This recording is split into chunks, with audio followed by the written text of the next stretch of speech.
2025-এর 30শে November অনুষ্ঠিত হয়ে গেল বাংলাদেশ অ্যাসোসিয়েশন অব জর্জিয়ার একটি গুরুত্বপূর্ণ ইলেকশন। এই ইলেকশনে অংশগ্রহণ করেছিল দুটি প্যানেল, শামীম শান্ত প্যানেল এবং বাবুল হাসান প্যানেল। ভোট গ্রহণ প্রক্রিয়া ছিল সকাল 9টা থেকে সন্ধ্যা 6টা পর্যন্ত। এরপর ভোট গণনা শেষ হয়েছে ভোর রাতে এবং ফলাফলে দেখা গিয়েছে ভোটাররা একটি বিভক্ত রায় দিয়েছেন। নির্বাচন কর্মকর্তা ভোর রাত 3টায় দুই প্যানেলের উপস্থিতিতে তাদের সম্মুখে আনুষ্ঠানিকভাবে ফলাফল ঘোষণা করেন। বাবুল হাসান প্যানেল থেকে প্রেসিডেন্ট নির্বাচিত হয়েছেন আরেফিন বাবুল মাত্র 57 ভোটের ব্যবধানে মোহাম্মদ হোসেন শামীমকে পরাজিত করে। অন্যদিকে জেনারেল সেক্রেটারি পদপ্রার্থী আহমেদ আহসান শান্ত 169 ভোটের ব্যবধানে তার প্রতিদ্বন্দ্বী রৌফ হাসানকে পরাজিত করেছেন। সামগ্রিকভাবে কার্যনির্বাহী কমিটির মোট 15টি পদের মধ্যে শামীম শান্ত প্যানেল 9টি আসনে জয়ী হয়ে সংখ্যাগরিষ্ঠতা অর্জন করেছেন এবং বাবুল হাসান প্যানেল 6টি আসনে জয়লাভ করেছে।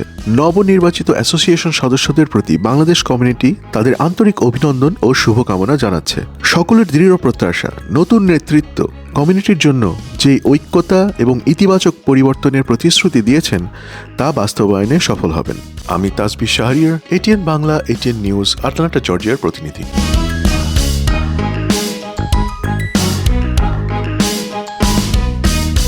আমি যে এক বাংলাদেশি, জর্জিয়াবাসীর এক প্রবাসী, তুমুল বেগে চলছে আবার নির্বাচনের ঝঞ্ঝনানি।